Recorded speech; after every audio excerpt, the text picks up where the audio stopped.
carbohidratos, los lípidos, y que dentro de este gran grupo que son las proteínas, en este tema vamos a ver las proteínas que están presentes en la membrana y el rol que cumplen las mismas. Lo más importante que ustedes tienen que tratar de comprender y de estudiar de este tema, para lo cual les sugiero que se hagan un buen resumen, un buen cuadro, ahora les voy a mostrar al final de la clase, en cuanto a su clasificación. Fíjense que ya arranca directamente con una primera clasificación global que tienen estas proteínas que están en la membrana, que son, según su ubicación, que tenemos las proteínas periféricas y las proteínas integrales, que ya las vamos a ver en detalle, y según su función. O sea, todas estas proteínas tienen funciones de receptor, tienen función de proteínas que permiten el paso de moléculas a su través, pueden ser moléculas de adhesión celular o también pueden ser enzimas. Entonces el PowerPoint los va a ir guiando según esta clasificación, empezando con su ubicación. Como dijimos, podían ser periféricas o integrales. Las periféricas, o también las pueden encontrar en alguna bibliografía como extrínsecas, ¿sí? Son las primeras que se desarrollan en el Power y son las que básicamente no alcanzan, no atraviesan la membrana, la bicapa lipídica, sino que simplemente están yuxtapuestas, ¿sí? Y pueden estar yuxtapuestas en cualquiera de las membranas, en cualquier parte, digamos, de la membrana, tanto interna como externa. Lo que no hacen es atravesar. Ahora, ¿cómo están unidas a esa cara de la membrana? Puede ser por interacciones de tipo electrostáticas o, como vamos a ver ahora en la próxima diapositiva, usando algún tipo de estructura de anclaje. El hecho de que, ¿sí? Disculpe, estamos presentando una diapositiva porque... Ah, no, ahí se movió. Disculpe, mi internet nomás era. Ah, sí. De paso voy a aprovechar y voy a admitir a sus compañeros. Ahí está.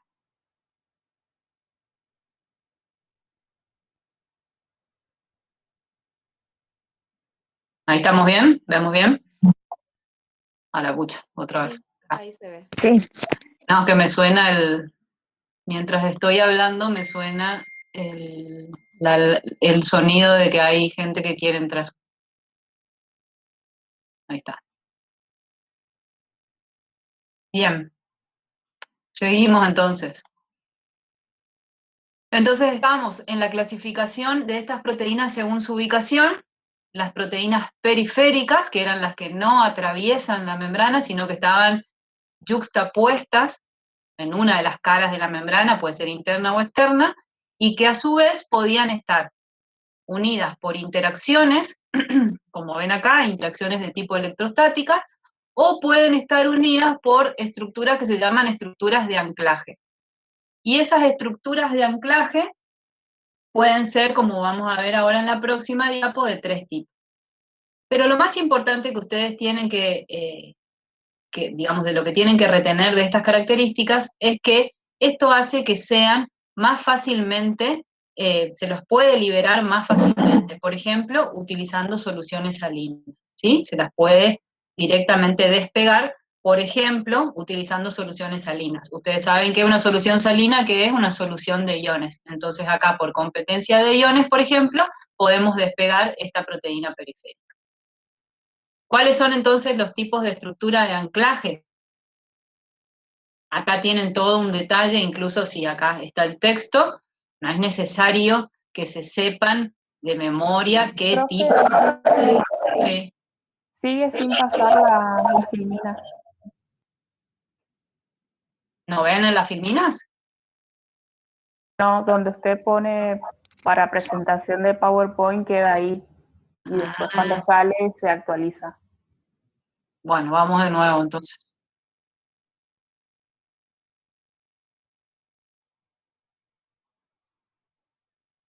De paso admitimos gente.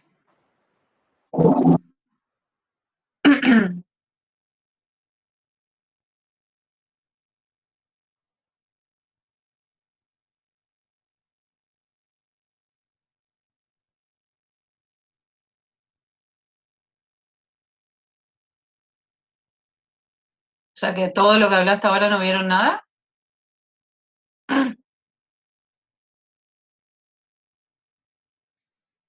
¿Ven ahí que se corre? Ahí sí, Sí, profe. profe, ahí sí. Ahí profe, sí. ahí se corre bien. Buenísimo. Cambié la forma de presentar. Bueno, entonces estábamos en según la ubicación en la membrana, en las proteínas periféricas, que ya les dije que que son yuxtapuestas a la membrana. Les estaba comentando estas diapositivas donde habla de que son fácilmente extraíbles con soluciones salinas, que podían estar unidas por interacciones electrostáticas o por estructuras de anclaje, que esas estructuras de anclaje, les estaba mostrando en esta parte, podían ser a través de ácidos grasos, como tienen acá, el ácido mirístico, el ácido palmítico, una cadena del tipo isoprenoide, como tienen estos ejemplos acá, o a través de esta molécula que se llama glicosilfosfatidil-inositol. Ustedes tienen que saber qué tipo, ¿sí?, de estructuras de anclaje, estos tres tipos de estructura de anclaje, permiten, digamos, unir a estas proteínas periféricas, pero no es necesario que se aprendan de memoria ningún nombre. Esto les digo para todo el PowerPoint. Hay muchos ejemplos, pero que nos ayudan a comprender, ¿sí? No se les va a pedir que ustedes se aprendan de memoria. Bien. También tienen, entonces, en estos dos textos que le puso la profesora Leiva, un poquito más de detalle para que puedan leer. Entonces, vimos en la clasificación según la ubicación las proteínas periféricas o extrínsecas, que eran las que no atravesaban la membrana, que estaban yuxtapuestas sobre una de las dos caras y que podían estar unidas o por interacciones electrostáticas o a través de estructuras de anclaje, que como ya les mencioné, eran las tres que vimos. Ahora vamos a ver las proteínas integrales o intrínsecas, ¿sí? También las pueden encontrar esta palabra, ¿no es cierto?, que están insertas o empotradas en la doble capa. Porque a diferencia de las proteínas que vimos anteriormente, las periféricas, estas sí atraviesan la doble capa lipídica, ¿sí? Algunas puede ser que lleguen hasta la parte media y otra, que son en realidad la mayoría, atraviesan la membrana e incluso lo hacen una o más veces. ¿Mm? Esto hace, por lógica, que sean un poco más difíciles de extraer que las periféricas que vimos anteriormente y generalmente se usan, como ven acá, detergentes o solventes especiales. Entonces, ese es mi perro. Ahora ustedes van a aplicar todo lo que vinieron aprendiendo tanto en aminoácidos como en proteínas. Ustedes saben que, y también en lípidos, ¿no es cierto? Esta bicapa, todos estos bracitos que vemos acá, son, ¿no es cierto?, ácidos grasos. Esto es toda una zona que va a ser hidrofílica o hidrofóbica. A ver si alguno se anima a decirme. La parte interna de esta bicapa va a ser hidrofílica. Muy bien, muy bien. Hidrofóbica. Muy bien. Entonces, eso va a determinar las características que vamos a ver ahora de los aminoácidos que constituyen esa región o esa parte de la proteína que se va a encontrar en esa zona, que ustedes también ya estudiaron, que eso se lo llama dominio. ¿Mm? En general, el tipo en esta zona, digamos, en este dominio transmembrana, la estructura que toma la proteína es una estructura de hélice alfa. ¿Mm?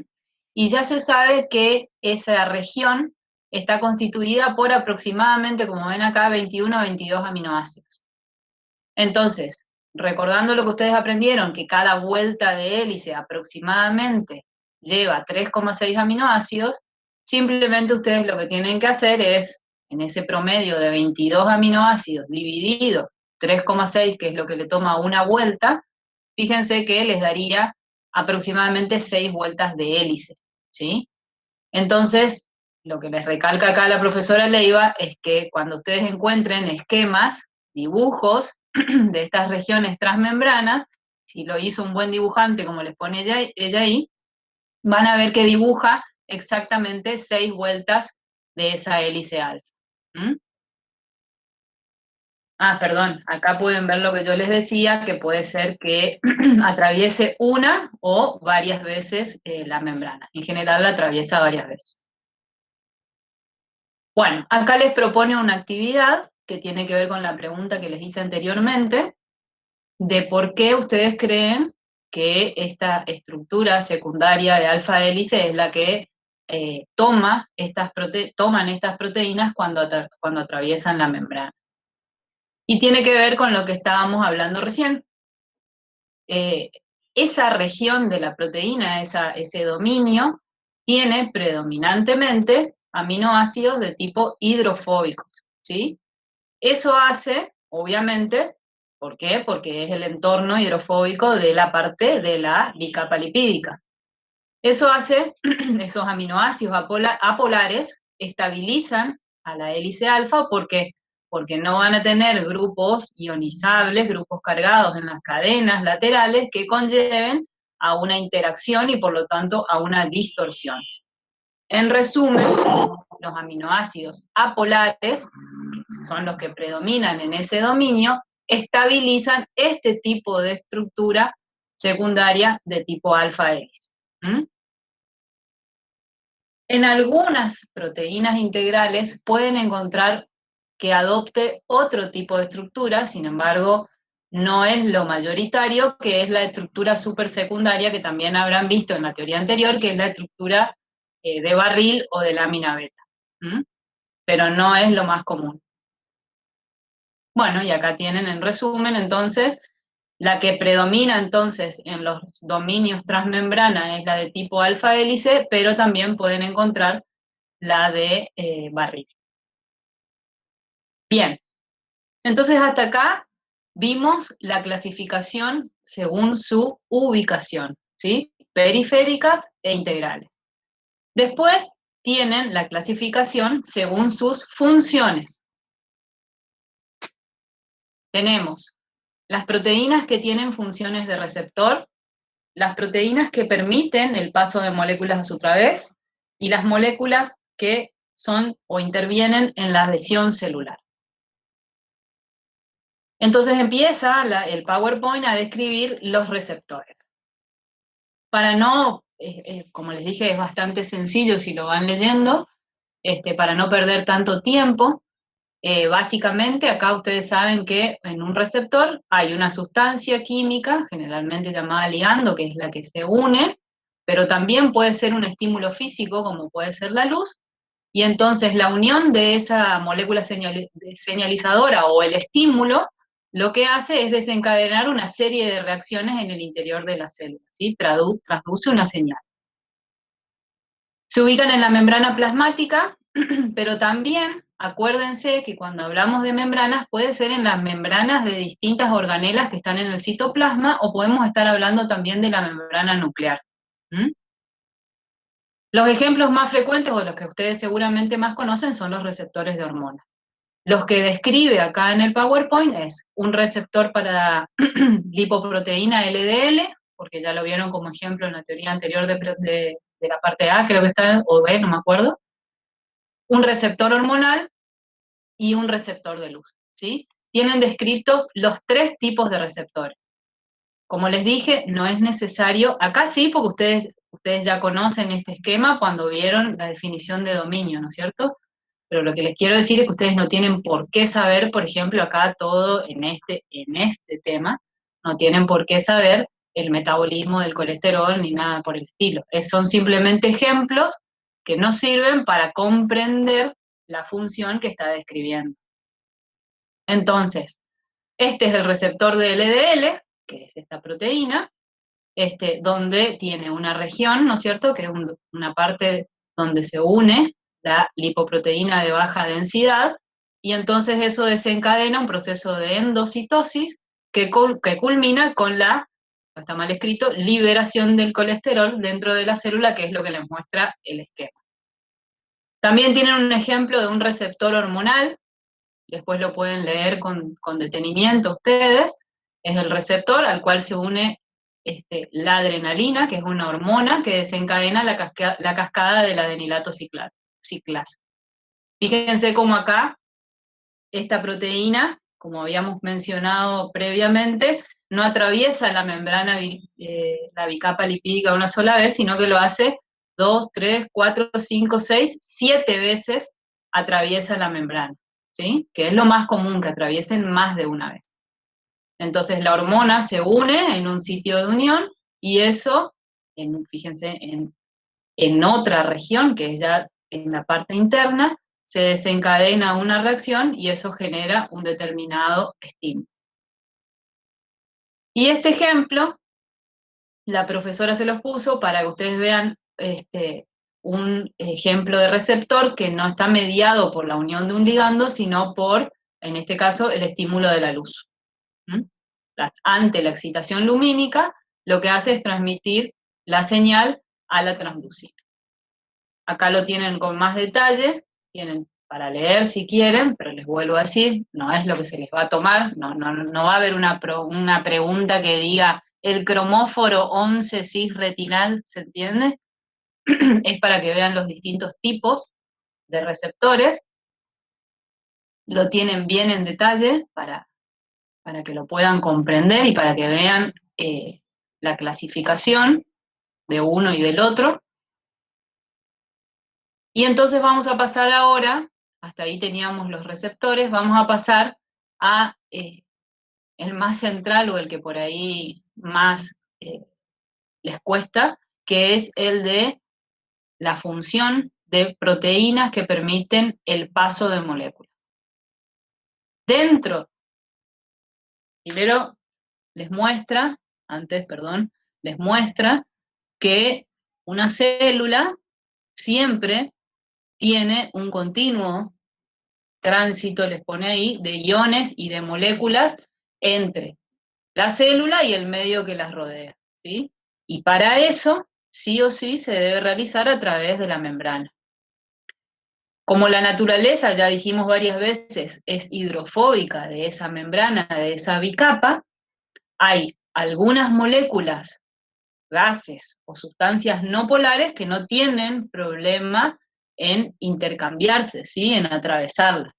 Pero hay otras sustancias polares como son los iones que tienen carga, o sustancias polares como los glúcidos, o como les dice ahí, combinación de las dos cosas, que por su carácter hidrofílico no la pueden atravesar. Entonces necesitan de estas proteínas de membrana para formar estas estructuras que vamos a ver de qué tipo pueden ser y que permitan, ¿no es cierto?, el paso desde el medio externo al medio interno o desde el citoplasma hacia el exterior o desde una organela al citoplasma y del citoplasma a una organela. Estas proteínas que permiten el paso a su través se clasifican en 3 grandes grupos: canales, transportadores y poros. Empieza la descripción con los canales.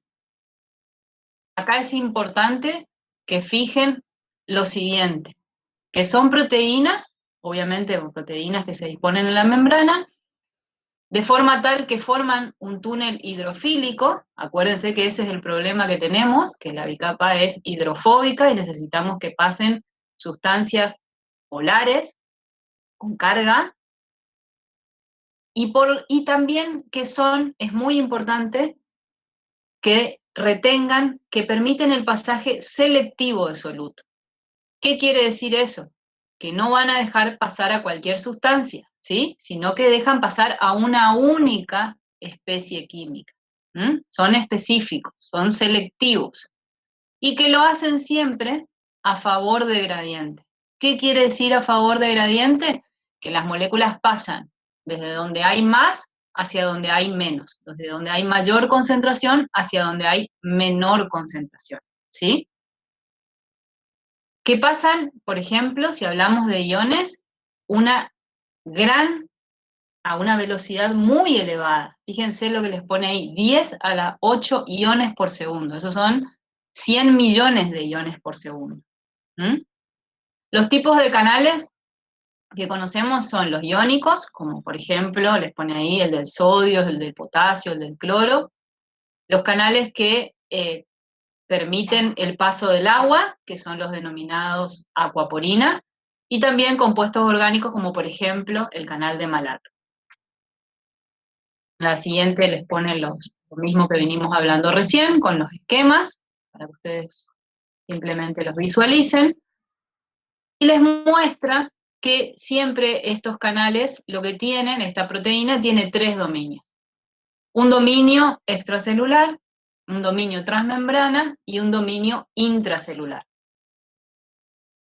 Acá les da con un poquito más de detalle, les vuelvo a decir, ustedes después lo pueden leer tranquilos, pero fíjense, lo más importante de esta diapositiva, además de recordarles que toma la estructura, ¿no es cierto?, de estas alfa hélices, y que generalmente lo que hacen es agregarse varias de estas estructuras alfa hélices para formar una estructura tubular, ¿sí?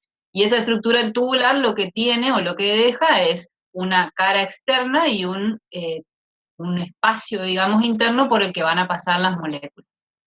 Entonces, solo por lógica, ustedes ya pueden inferir de que todo lo que esté hacia afuera, que es lo que va a estar en contacto con la bicapa lipídica, es lo más hidrofóbico, y que la parte interna tiene que ser hidrofílica porque es lo que va a dejar pasar los iones o las moléculas eh, hidrofílicas que queremos que atraviesen.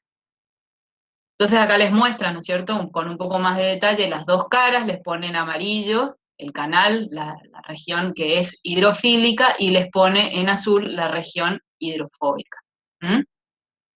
Y les muestra acá entonces cómo estaría inserto en la membrana. El tipo de interacciones que hay entre la parte que no es polar de las alfa hélices y la bicapa les dice que es a través de interacciones de Van der Waals. Bien. ¿Cómo se abren y se cierran estos canales? En respuesta a estímulos. Cuando abren, dejan pasar a la especie química. Acá, por ejemplo, en el esquema ven un canal abierto que deja pasar al sodio, para la cual son selectivos, ya dijimos. Acá, por ejemplo, solamente pasa el sodio.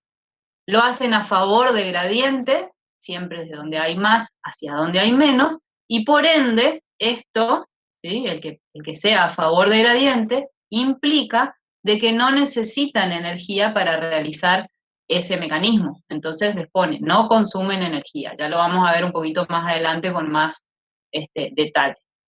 Una vez que finaliza la señal, se cierra. ¿Cómo puede ser esa señal o estímulo? Bueno, puede ser un cambio en el voltaje de la membrana o puede ser la unión de un ligando. Y ese ligando a su vez puede ser intracelular o extracelular. ¿Está? Entonces, estos canales se abren y se cierran en respuesta a estímulos. Y ese estímulo puede ser un cambio de voltaje en la membrana o puede ser la unión de un ligando, intra o extracelular. En las próximas diapositivas, a ver, voy a mirarlo ahora.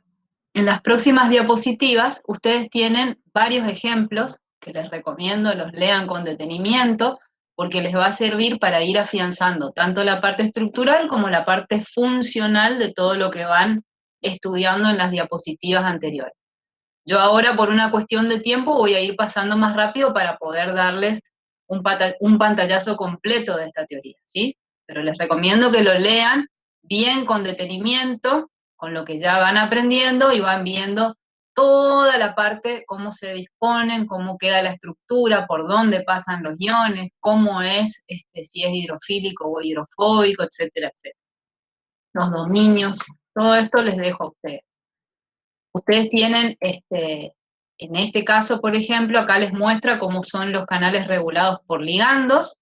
En este caso les muestra una unión de ligando que obviamente ya sabemos que es una molécula que al unirse provoca la apertura del canal y que podía ser intra o extracelular, ¿sí? Acá tenemos solamente el mismo esquema donde les muestra que la unión del ligando produce que el canal se abra y entonces la molécula, que en este caso son estas esferitas rojas, pase siempre desde donde hay más hacia donde hay menos. Por eso no requiere energía. Bien, tenemos un ejemplo de un canal regulado por ligando intracelular, que es el canal de calcio. A ver, chicos, que están sonando acá.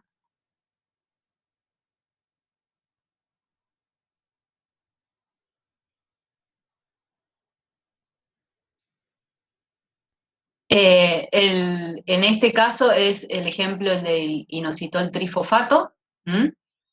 Fíjense y no se pierdan acá, solo hago esta aclaración, que en este ejemplo eh, es la salida de iones calcio desde una vacuola al citoplasma, ¿sí? Pero el inositol trifosfato es de la célula y está en el medio interno, entonces es intracelular. Eso por ahí a veces los confunde. Bueno, tienen varios videos que son bastante explicativos y por ahí les sirve como para visualizar lo que vienen estudiando. Acá les muestra las acuaporinas, que son los canales de agua. Tienen un videíto también para ver. Una explicación más detallada. Son todos ejemplos para que ustedes vayan viendo. Todo eso es canales, ¿sí? Todo lo que vimos hasta ahora y que yo pasé un poco rápido la parte de ejemplos, pero que ustedes lo van a ver con más detalle cuando se sienten a estudiar, son canales. Nos tiene que quedar muy en claro entonces que son selectivos, ¿sí? Que dejan pasar a una determinada especie, que lo hacen a favor de gradiente, por lo tanto no requieren un consumo de energía, ¿está? Y ahora cuando veamos transportadores, vamos a ver qué diferencia tienen con los canales, ¿sí? Los transportadores, como su nombre lo indica, son las proteínas que son encargadas de transportar los solutos, ¿sí? Poseen sitios específicos para una determinada tipo, un determinado tipo de molécula o de un ion, según el caso. Y así los van a trasladar de un lado al otro de la membrana, como ven en los ejemplos o en los esquemas que tienen acá abajo. Transportan. ¿Mm? Es por eso que la profesora siempre les pone esta diapositiva, que es muy gráfica, en donde les muestra la diferencia, y que es muy importante que lo entiendan, la diferencia que hay entre canales y transportadores, ¿sí? Les pone acá que es frecuente referir a la función de los canales como que transportan solutos, pero eso no está bien y es un error, ¿sí? Porque los canales lo único que hacen es dejar pasar moléculas, ¿sí? Se abren y se cierran y dejan pasar, siempre a favor de gradiente, ¿está? Los verdaderos transportadores son los que vamos a ver ahora. Y para entender mejor le pone estos dos ejemplos. En este caso es un puente peatonal, ¿sí? En donde vamos a suponer que el sentido es como el que les muestra la flecha gris, de izquierda a derecha, y si este puente está abierto, lo que les dice acá es que una gran cantidad, ¿sí? Suponiendo que seguimos con el mismo fundamento de un canal, una gran cantidad de personas puede pasar de un lado al otro, ¿sí? ¿Qué es lo único que se requiere? Que esté abierto, ¿está? Y además el traslado de personas es rápido, por ejemplo, no sé, pasan, no sé, 30, 40 personas pasan caminando de un lado al otro, mientras que esté abierto van a seguir circulando, pasando.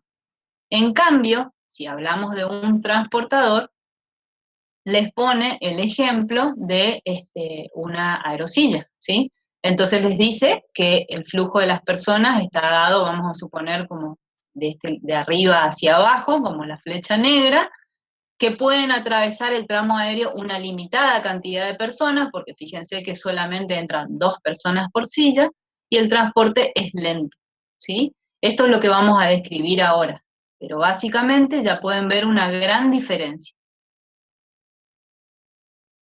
Al igual que los canales, los transportadores, como ven acá, atraviesan, ¿sí?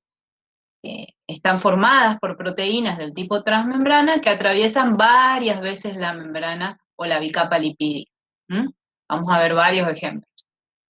Transportan una gran variedad de iones como el bicarbonato, protón, sodio, cloro, potasio. Vamos a ver varios ejemplos. Y también moléculas polares sin carga como la luz. ¿Mm? Fijan, esto es importante, fijan una única molécula de sustrato o dos según el tipo.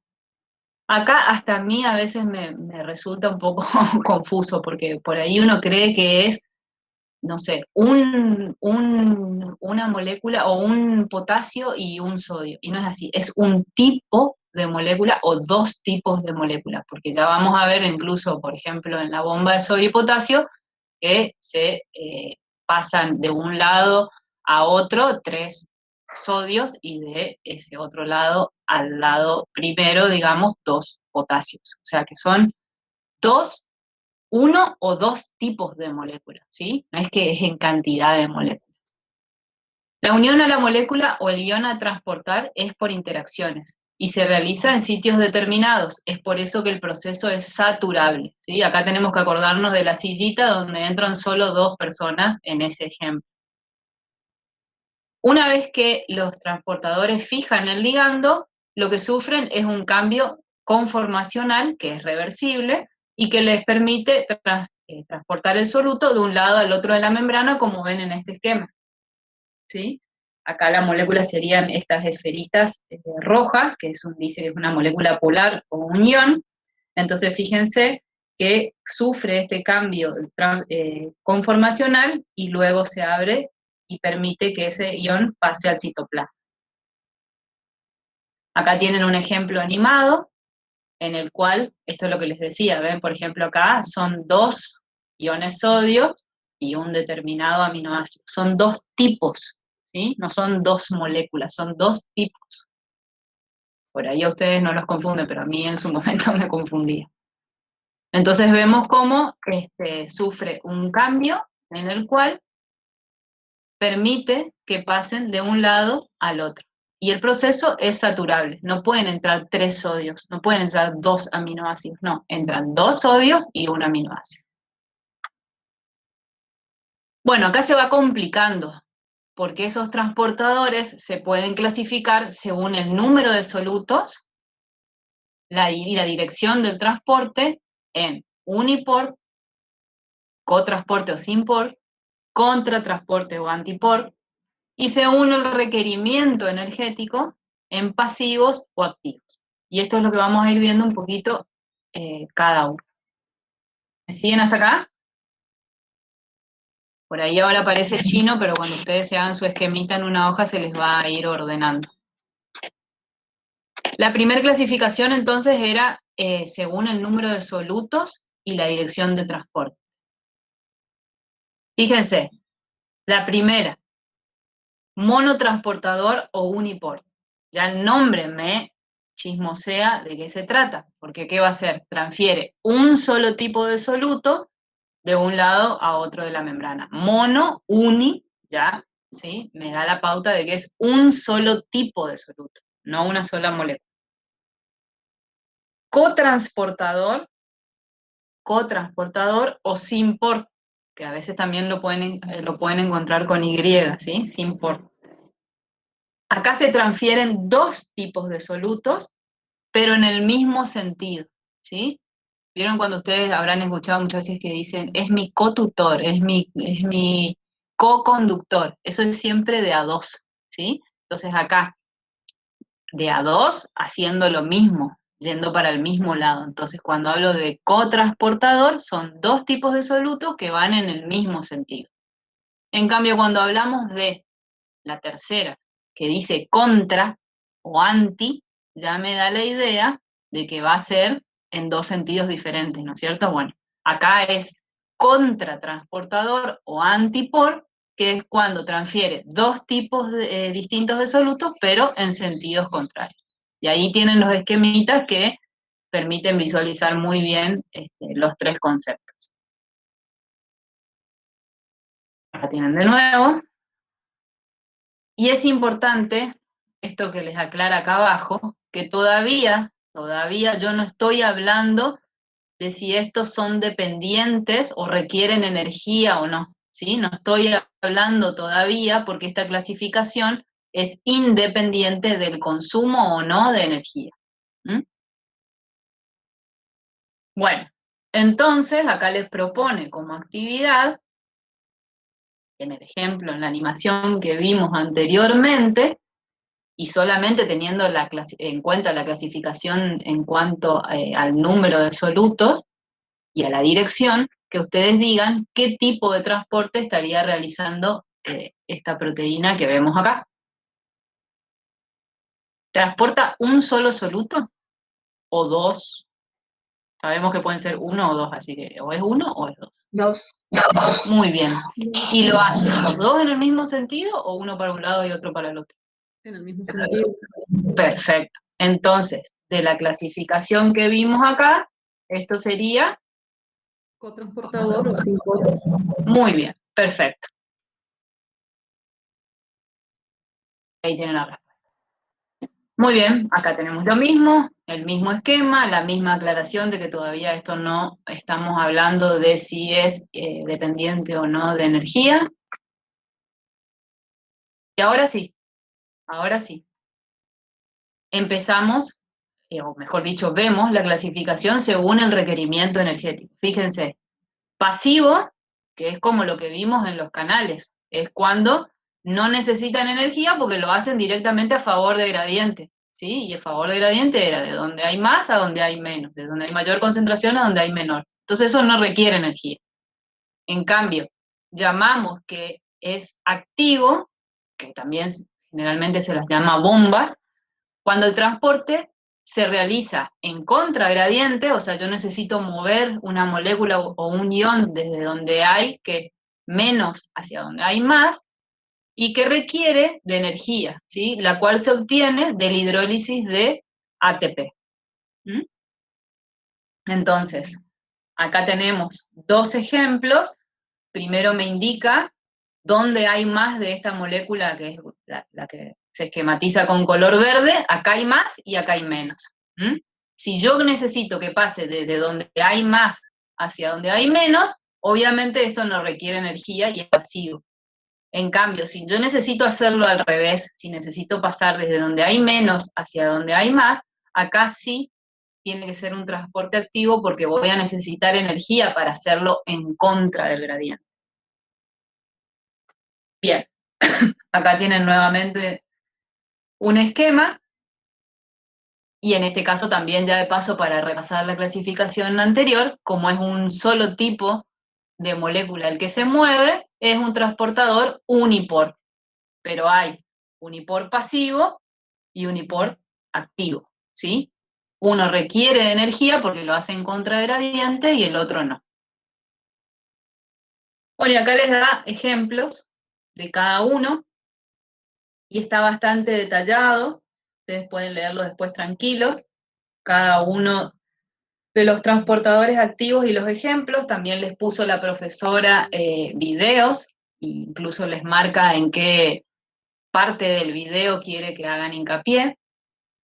Fíjense, les muestro nada más una cosa que ya les vengo mencionando, pero que creo que en este esquema se ve bien, la parte que yo les decía de que es saturable. Acá solamente entran 3 iones sodio, y también del lado inverso, digamos, entran solamente 2 iones potasio. ¿Mm? También es importante ver acá lo que yo les decía, que son 2 tipos de iones en este caso, ¿sí? Pero no es que hay un sodio y un potasio, sino que son 2 tipos diferentes nada más. Y esta es la famosa bomba de sodio y potasio. Bueno, tienen acá con más que detalle para ir reforzando todo lo que aprenden. Tienen la bomba de calcio también ATPasa. Acá tienen planteada una actividad que es muy interesante, no solo para repasar todo lo que van fijando o aprendiendo, sino también para familiarizarse con el tipo de esquema o de, no me sale la palabra, de iconografía, no sé, no me está saliendo la palabra, pero para que ustedes... ¿De presentación, profe? Claro, puede ser, sí, o la forma en que se dibuja.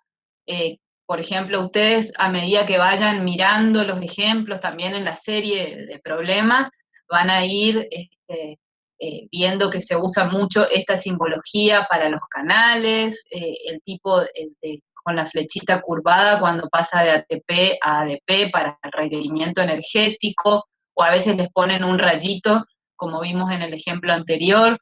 Todo eso con los ejemplos ustedes se van a ir familiarizando. Si quieren podemos ver acá en este ejercicio, les pide, vamos a leer bien, que ustedes identifiquen en primer lugar la bomba calcio ATPasa, que es el ejemplo que tienen acá. O sea, ustedes tendrían que leer bien estos ejemplos para entenderlo y la tienen que ubicar acá. Está bien fácil, pero igual les digo para no spoilearle el resultado y que lo puedan hacer ustedes como repaso, ¿sí? Y tienen también proteínas, también para proteínas de transporte, también para calcio, que les sirve para repasar lo que vieron anteriormente de clasificación, ¿sí? No les habla de otras, creo que la 1 y la 5 no están mencionadas porque solamente les pide el ejercicio las que movilizan calcio. Fíjense que la 1 solo moviliza protones igual que la 5, ¿tá? Y tienen las respuestas en la diapositiva siguiente, pero bueno, estaría bueno que hagan el ejercicio como para testearse ustedes o autoevaluarse si entendieron. Bien, acá tienen otro ejemplo, que es la bomba de hidrógeno o protón ATPasa. Fíjense lo compleja que es en estructura, la parte de dominios que tiene. Ustedes tienen que leer todo esto, como les dije, no les vamos a tomar exactamente el dominio B1 con ese grado de detalle, pero sí es importante que ustedes se familiaricen y que relacionen todo lo que aprendieron en la teoría de proteínas. Y también tienen los transportadores, como último ejemplo, los transportadores ABC, que viene del inglés, digamos, de ATP Binding Cassette, que son transportadores que dependen del ATP. Son un grupo de proteína también de transportadores de membrana, que son las más antiguas de estas proteínas conocidas. Bueno, les dice que están en todos los filos existentes, desde las bacterias, digamos, los procariotas hasta los seres humanos. Les dice que tiene varias subunidades, que es la hidrólisis del ATP la que proporciona la energía, etcétera, etcétera. Todo eso lo pueden leer. Fíjense en esta, estoy buscando ahí una que... cuando yo miro este Power, yo digo, esta diapositiva tendría que estar antes, pero si está antes no vamos a saber de qué estamos hablando, así que son esas cosas que uno tiene que ir para adelante y para atrás para poder visualizar.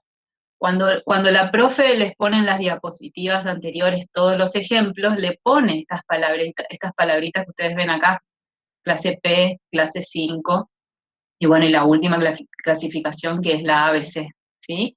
Eso ustedes lo pueden ver bien o lo pueden visualizar mejor en el esquema que tienen acá, ¿sí? Porque ustedes tienen,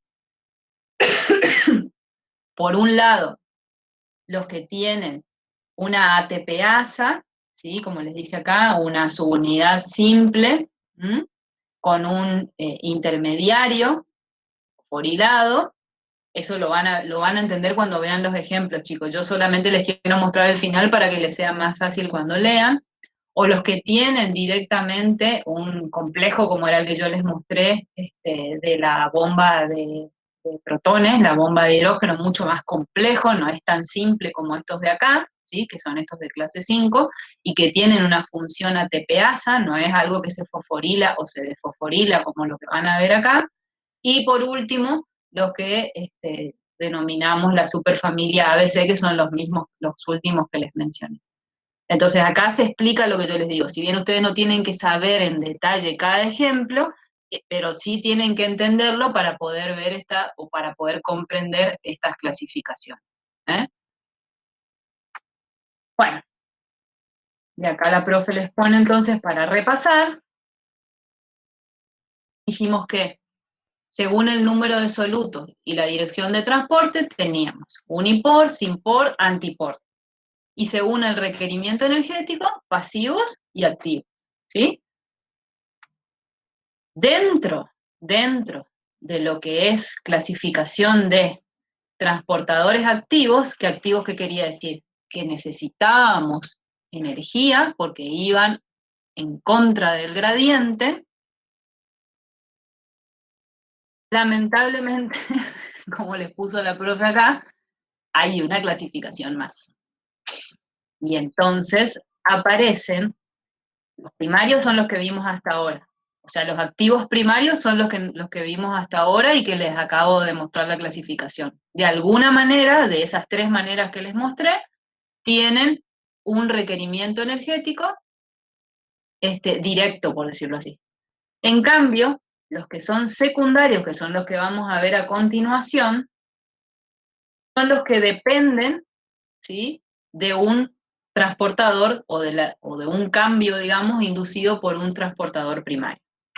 Entonces, los sistemas que nosotros vimos de transporte activo, como la de sodio, potasio, ATPasa, calcio, ATPasa, todos estos que vimos en las diapositivas anteriores son los que consideramos primarios, ¿sí?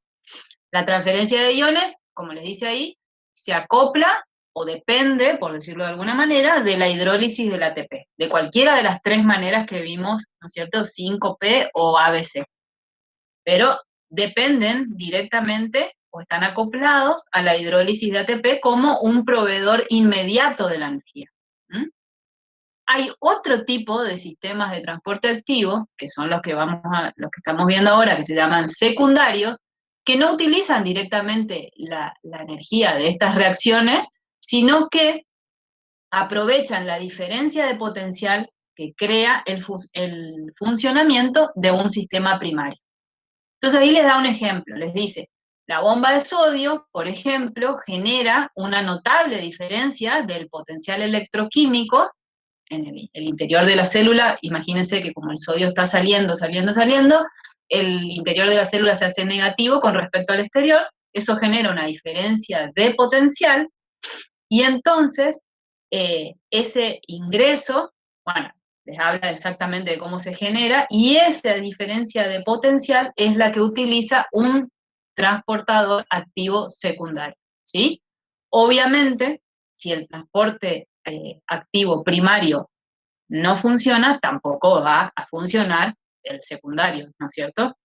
Entonces, fíjense, en el caso del ejemplo que tienen acá, tienen esquematizada la bomba de sodio-potasio. Esto es lo que yo les digo, que nos vamos familiarizando con la nomenclatura. Esto en rojo, ¿a mí qué me indica? Que hay requerimiento gasto energético, ¿sí? Por más de que yo ya estoy viendo que se trata de la bomba de sodio-potasio, me tiene que indicar que es la bomba porque hay un gasto energético. Y también, entonces acá, fíjense, el ingreso tanto de la glucosa como de los aminoácidos, esto es un ejemplo de células de la mucosa intestinal, dependen de la diferencia de potencial que se genera por este transportador activo primario, ¿sí?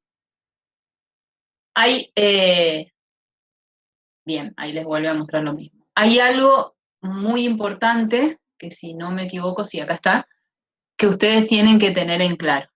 Para poder reconocer que se trata de un transportador activo secundario, bueno, obviamente que van a tener que estar ubicados en la misma membrana. Si estamos diciendo que dependen de una diferencia de potencial generado por un transportador, el transportador tiene que estar en la misma, el transportador activo primario tiene que estar en la misma membrana que el que yo considero que es secundario, ¿sí? Otra condición que debe cumplirse es que la especie química que la bomba moviliza, o sea, el transportador activo primario, es la que luego debe atravesar en sentido contrario el transportador activo secundario. Esto que parece un trabalenguas, lo podemos ver acá, ¿sí? Les dice, analice si en la figura los transportadores A y B, ¿sí?, estos que tenemos acá, serían transportadores activos secundarios. Entonces, primero lo que hago es identificar, esta es la famosa, ¿no es cierto?, bomba que vimos de protones o bomba de hidrógeno. Vemos que es una bomba, tiene un gasto energético. ¿Cómo puedo yo analizar si estos dos son transportadores activos secundarios? Primero dijimos que teníamos que ver que estén en la misma membrana. Bueno, según el dibujo están en la misma membrana. Y también teníamos que ver qué cosa, que la molécula o el guión que la bomba o el transportador activo primario pasaba, en este caso del citosol al medio externo, si es un transportador activo secundario, lo tenía que pasar del medio externo al medio interno, ¿sí? O sea, en el sentido contrario. Entonces, fíjense que si acá es hidrógeno lo que pasa, en estos dos, si bien obviamente están transportando nitrato y sulfato, también atraviesan la misma molécula o dejan pasar la misma molécula, transportan, mejor dicho, la misma molécula que el transportador primario. Entonces cumple las dos condiciones, ¿sí? Por lo tanto, ambos son transportadores activos secundarios. Y acá les dice lo mismo que les acabo de decir, ¿sí? Que movilizan los protones y otro ion, en este caso nitrato y sulfato, al interior celular, están ubicados en la misma membrana. ¿Mm? Es importante que vean esas dos condiciones, y así generalmente son los ejercicios que se les pide. Muy bien. Vimos entonces los canales, los transportadores, lo último que nos queda ver son los poros. Pero esto es más fácil. Ustedes pueden mirar acá con más detalle, pero yo les digo en resumen. Los poros son complejos proteicos, que están obviamente en la membrana, que permiten el pasaje de moléculas a su través. Entonces hasta ahí estaríamos como en canales, ¿sí? La diferencia que tienen con los canales, y es lo que nos sirve para diferenciarlo, digamos, porque en el resto sería prácticamente lo mismo, es que estos no son, no son selectivos. ¿Está?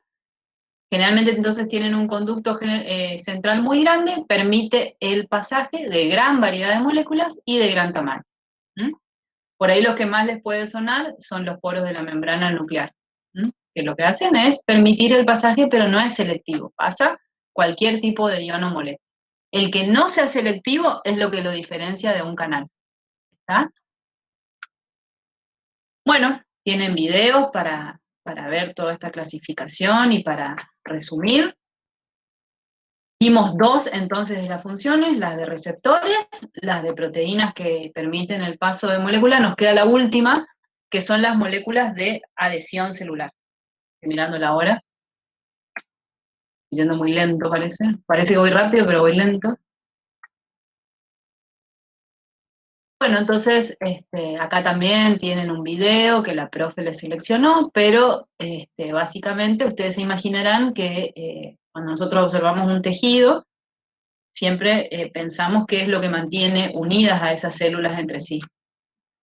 Entonces, les describe y les define que las proteínas de membrana que permiten la unión entre células, o sea, la unión célula-célula o la unión de células con la matriz extracelular, son las que se llaman moléculas de adhesión celular. Eso en inglés, abreviado, es lo que se denomina células CAM. Van a encontrar muchísima bibliografía. Esto está muy relacionado también con la terapia del cáncer, así que es algo que generalmente lo encontramos en muchísimas publicaciones actuales, ¿sí? La unión célula-célula y célula matriz extracelular son importantes, obviamente cuando hablamos de organismos multicelulares. Esas uniones pueden ser transitorias, como puede ser lo que vamos a ver ahora de ejemplo del sistema inmune, o algunas son permanentes, sobre todo cuando hablamos de tejidos y órganos, como lo que van a ver en el video cuando lo vean. Bien, las moléculas estas de adhesión celular son proteínas integrales, ¿sí? Acuérdense, según su ubicación, las clasificábamos en periféricas y en integrales. Estas son proteínas integrales, están, acuérdense, empotradas en la membrana. Entonces ya dijimos, pueden ser célula-célula o célula matriz extracelular. Ahí tienen interacciones célula-célula esquematizadas o matriz extracelular, como tienen acá, es esto, la matriz extracelular, ¿sí? Fibronectina, colágeno. Hay 4 grupos de este tipo de proteínas: las caderinas, las selectinas, las integrinas y la superfamilia de las inmunoglobulinas.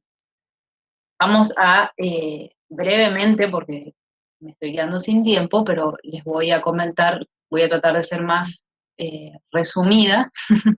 Las caderinas, las selectinas y las integrinas son glicoproteínas, requieren calcio, magnesio para su función, y a este tipo de moléculas se las llama superfamilia de inmunoglobulinas porque tienen en su estructura dominios similares al de las inmunoglobulinas, a los anticuerpos, ¿sí? Por eso se las llama así. Las caderinas son las principales moléculas de adhesión celular, ya dijimos que son calcio dependientes, son las responsables de la unión célula-célula. Ahí tienen más que nada la parte estructural, la pueden ver ustedes después con detenimiento, pero acuérdense que entonces son las responsables de uniones célula-célula y eso mantiene el tejido, ¿sí? La estructura del tejido. Las selectinas son las que se expresan en leucocitos, endotelio y plaquetas. También dependen del calcio y lo que hacen es unirse a oligosacáridos con ácido siálico o sulfato de glicoproteínas, y esto es lo que interviene, digamos, en lo que hablábamos recién de la respuesta inmunológica, porque media los primeros contactos entre leucocitos y el endotelio vascular en la fase inicial de la inflamación, ¿sí? Creo que acá tenemos, bueno, acá tienen la selectina, de que sería de las células endoteliales, ¿sí? Es esto que ven acá más grande, son estas que están acá, y los oligosacáridos que están en los leucocitos.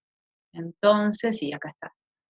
Si ustedes miran acá, había una animación, pero no sé, me voy para adelante, pero ahí está. Entonces, esa unión, ¿se acuerdan que al principio dijimos que había uniones que eran transitorias y otras eran permanentes? Este es un ejemplo de unión transitoria, porque básicamente este modelo lo que muestra es no me sale la palabra en castellano, no me estoy queriendo hacer la cheta, pero no me sale el nombre, cuando el leucocito va girando, por eso es este rol en el sentido del flujo sanguíneo, y es lo que permite que se movilicen hacia el sitio de inflamación. Muy bien, entonces, caderinas, selectinas, ahora integrinas, que son, les diría yo, las más, les digo las más importantes, pero son las que más se estudian. Siempre son heterodímeros, alfa, beta. Hay 22 dímeros diferentes entre combinaciones de alfa y beta. Participan en interacciones, tanto de célula a célula como célula matriz extracelular. Y en muchas otras funciones adhesivas que tienen las células. Y pueden mediar los dos tipos de uniones, tanto estables como transitorias. Los ligandos de estas integrinas son polipéptidos de las superficies celulares de la, ¿se acuerdan? Clasificamos como cuarta, que es la superfamilia de inmunoglobulinas. Esto son estas que ven acá, que ya las vamos a ver en la diapositiva siguiente. Esto es una integrina, alfa, beta, ¿sí?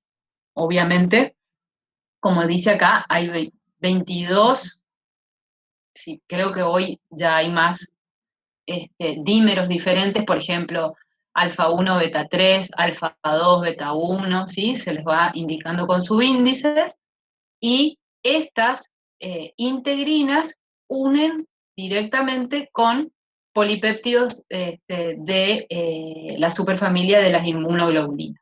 O si no, como dijimos, porque dijimos que podía ser célula a célula, también podían unirse con la matriz extracelular, por ejemplo, se unen a la fibronectina. La fibronectina es parte de la matriz extracelular. Bueno, y por último, la superfamilia de las inmunoglobulinas son proteínas, como dijimos, que tenían dominio semejante a las inmunoglobulinas o a los anticuerpos. Se expresan en membranas por activación, después de la activación por citoquinas, y como ya dijimos en la diapositiva anterior, se unen, ¿no es cierto?, son los ligandos de las integrinas. Fíjense que está exactamente el mismo esquema que en la diapositiva anterior. Y hay tres grupos. Las ICAM, que son las que más conocemos, que son las moléculas de adhesión intracelular, como las que vemos acá, una ICAM 1 y una ICAM 2. También existen las NCAM, que son las de células nerviosas, y las BCAM, que son las de células vasculares, ¿sí? Vasculares y nerviosas. Y esto intracelular. O sea, el nombre les dice la abreviación. Entonces, las integrinas, fíjense, mejor dicho, una de las moléculas a las cuales se unen las integrinas son a la superfamilia de las inmunoglobulinas, porque también se pueden unir a la matriz extracelular. Bueno, acá tienen para leer un poquitito más. Acá les muestra por qué se las denomina superfamilia de las inmunoglobulinas, por tener estos dominios similares a un anticuerpo, que ustedes seguramente estarán familiarizados. También les puso varios videos para que puedan visualizar mejor todo lo que ven acá de forma estática, lo ven en movimiento. Y este esquema es lo que yo les hablaba al principio, que para mí incluso tiene que estar un poquitito más completo, es lo que yo les sugiero. Acá les sugiere que como actividad completen estos espacios que les faltan, ¿sí? O sea, con toda la clasificación de todo lo que vimos hasta ahora, les da obviamente el resultado de la actividad, pero yo les quería mostrar, voy a dejar de presentar,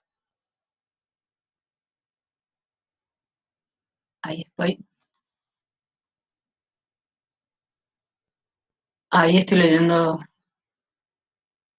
Ah, ya vi que se aclaró. Voy a prender la cámara. Les quería mostrar para que vean, si estuviera un profesor de química que estaba cuando yo cursaba, decía la edad del papel, porque está un poco amarillo mi papel, porque es bastante viejo.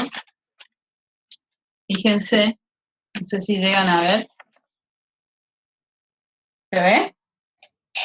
No, pero ¿No? No, no digo el contenido, sino la chorrera de mi cuadro. sí, Sí, en general se ve.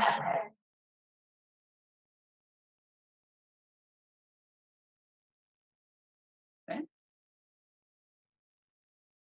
Para mí esta es la mejor manera de estudiar o de fijar. Obviamente que depende de cada uno, ¿no es cierto? Pero yo, en su momento, y que todavía tengo, como les digo, guardado este cuadrito, es que ustedes empiecen porque uno cuando estudia, cuando lee, cuando ve los PowerPoint, que yo sé que es mucho más difícil estar mirando un PowerPoint solo que un profesor me esté explicando, o por lo menos es lo que creo, ustedes empiecen desde las primeras diapositivas viendo la primer clasificación, donde les dice que se clasifican según su ubicación, según su función. Según su ubicación en esto y en esto. De acá ya le van poniendo las características que ustedes consideran más importantes a cada cosa. Por ejemplo, no sé, en las periféricas ya ponen que puede ser por uniones electrostáticas o por estructuras de anclaje, que las estructuras de anclaje pueden ser estas, estas, estas. Todo eso que ustedes van haciendo y que van esquematizando, no solo que les queda para después tener una consulta rápida, no en el parcial obviamente, sino una consulta rápida para ustedes, sino que además lo van fijando, porque ustedes saben que escribir permite fijar, ¿sí? Entonces yo les recomiendo que hagan eso, y que se hagan un cuadro similar al mío, un poco más completo que el que les propone la profe, y entonces de paso se ubican ustedes en esa gran clasificación y de paso van fijando los conceptos. ¿Qué tipo de...? Ustedes seguramente deben tener 1000 pregunteros, 1000 cosas, ¿no es cierto? Pero yo les digo, ¿qué es lo que generalmente se les pide? Que identifiquen de qué tipo de proteína de membrana estamos hablando, ¿sí? O sea, se les ponen ejemplos, o puede ser una pregunta de verdadero o falso. Entonces, si ustedes tienen bien arraigados estos conceptos, les va a ser más fácil. Y una forma de, ¿cómo se dice?, de interiorizar esto es hacer los ejercicios. Los 2 o 3 que les propone la profe en el Power, y también los que tienen en la guía, en la serie, que ya ni me acuerdo qué serie es, serie 9, de proteínas de membrana, donde también tienen algunos ejercicios. Lo que me dijo la profesora es que ustedes en esa serie, como último ejercicio, tienen un paper que bajar, donde les pide que resalten ciertos conceptos. Y me dijo que eso ella bueno, que obviamente traten de hacerlo ustedes, pero que ella se los va a subir en estos días, porque está volviendo hoy de viaje, se los va a subir resuelto para que ustedes puedan cotejar y corroborar qué es lo que ella les pidió. Creo que es el de canalopatías. ¿Mm? Bueno, ¿quieren hacerme alguna pregunta? ¿Alguna pregunta también puede ser sobre las actividades que tenemos estos días, aprovechando que estamos acá? Le pregunto, Sí, transportador activo secundario, sí, como había dicho, para darme cuenta que primero tengo que fijarme que estén en la membrana. claro. Y luego, Y después tenés que ver que si el transportador activo primario, ¿sí? Pasa una molécula A, vamos a llamar la molécula A, del citosol al medio externo, esa molécula A en el transportador secundario tiene que pasar del medio externo al citosol, ¿sí? O sea, en sentido inverso a lo que hace el transportador primario. ¿Se entiende? sí, Perfecto. Es por eso yo les recomiendo que, obviamente, ahora vamos a decirlo en castellano, les vomité toda la información y ustedes la tienen que procesar todavía. Pero cuando ustedes hagan los ejercicios, van a poder ver, identificar todo esto que yo les estoy diciendo, ver cómo me muestra la profesora las moléculas, qué tengo que mirar, a qué tengo que prestar atención, digamos, para definir uno u otro.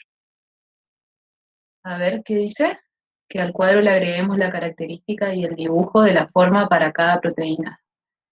Claro, ojo, es una sugerencia nada más. Yo digo que por ahí pueden aprovechar y hacerse un esquema un poco más completo de todo, todo, y entonces ya lo aprovechan para estudiar. Profe, los ejercicios 4, 5 y 6 de la serie 4 no vamos a resolver porque en la guía dice que se resuelve en la teoría. ¿Estamos hablando de acá de proteínas de membrana? Acá tengo abierto.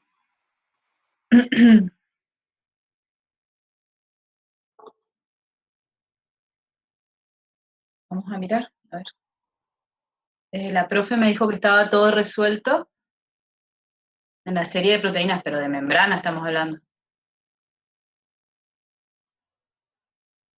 A ver.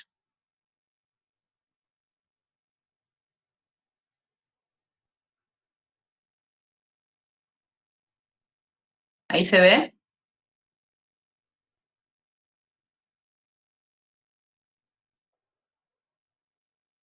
Sí, profe, se está viendo. Bueno, gracias. Este ejercicio es en el cual ustedes tienen que esquematizar y en ese dibujo que tienen que hacer, tienen que plantear lo que les pide ahí en cada ítem.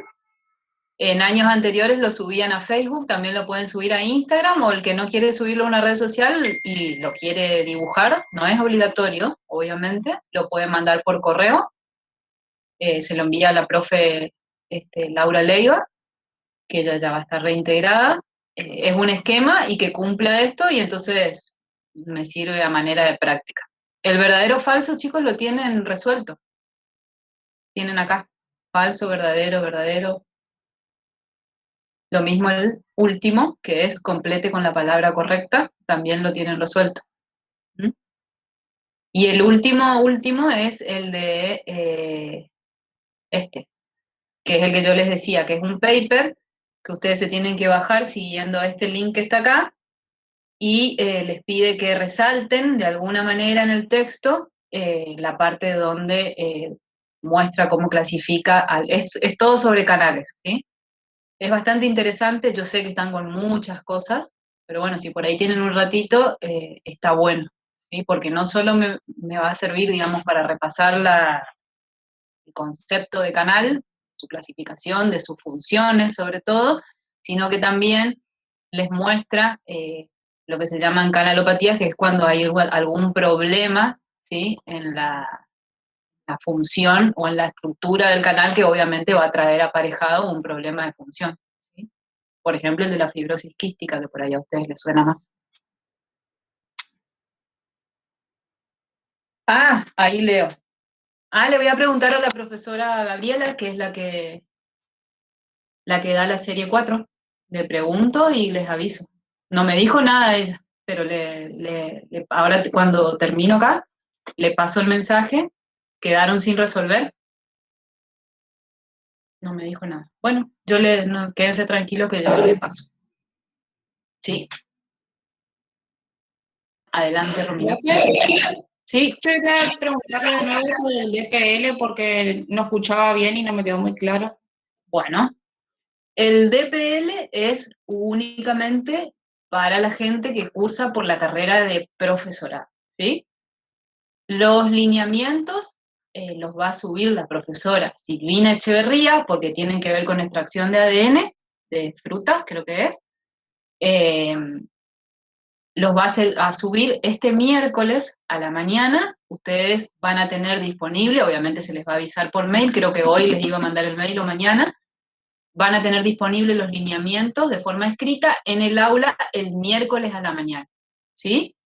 Y además, como yo sé que por ahí les genera muchas dudas y consultas, le pedí a Silvina que mientras nosotras estábamos con el tema de separación de biomoléculas, que ella les ponga un horario de consulta, que una hora les dé consultas para que ustedes se puedan evacuar las dudas que tengan sobre esos lineamientos. Claro, mi pregunta era referido al horario, porque como nuestros otros compañeros tienen que tener un horario obligatorio, nosotros también tendríamos horario obligatorio para No, ese consulta. este miércoles ustedes no tienen nada obligatorio, ¿sí? Solamente van a tener disponibles los lineamientos. Yo le pedí a Silvina que si podía ya los cuelgue antes, pero bueno, ustedes entenderán que estamos con 1500 cosas. Lo pautado es el miércoles, si se puede se va a hacer antes, y que además les dé una clase de consulta que tampoco es obligatoria. ¿Qué es lo obligatorio? Subir la actividad, o sea, una vez que ustedes tengan los lineamientos, es cumplir, ¿no es cierto?, con ese trabajo que se les está pidiendo, y el plazo es, si ustedes miran en el cronograma, es el miércoles siguiente, ¿sí?, que van a tener hasta la noche, creo que es hasta las 8 de la noche del miércoles, a ver, les digo. 20 no dice que ¿Miércoles es 20 o 19? No me estoy acordando. A ver, acá tengo abierto el cronograma. Perdón, jueves 20, tenés razón. Jueves 20. Sí, sí. Ese jueves. mismo día sube y ese mismo día nosotros tenemos que entregar la actividad, todo el mismo ¿No? día. No, Carla. Este miércoles, que es 12, se suben los lineamientos. ¿Sí? Inclusive Ok. puede ser antes, ¿eh? Puede ser antes, pero no les prometo porque ya les digo, estamos con otras cosas, pero está pautado para este miércoles. Y recién el jueves de la semana siguiente. Ok. Sí, Profe, Janine. ¿y sigue las líneas de los DPL que ya se hicieron años anteriores o es nuevo? Es muy parecido, nada más que ustedes corríjanme si el año pasado hicieron de cebolla, este año creo que les propone hacer con otra fruta. No, no me acuerdo cuál, no sé si era fruta y tomate, creo, algo así. Como que les da a elegir. Lo que sí van a tener que hacer, que eso sí les puedo adelantar, es que tienen que formar comisiones de 3, 4 personas. Así que eso sí pueden ir adelantando. Obviamente no es obligatorio, si alguno quiere hacer solo, hace solo, pero les pedimos que se agrupen, ¿sí? Ok. Profesora, le hago una consulta. Los que hicimos el DPL el año pasado, estamos recursando, ¿tenemos que volver a hacer? Sí. Le pregunté a Laura y me dijo que quiere que hagan otra vez. Ok, muchísimas gracias. De nada.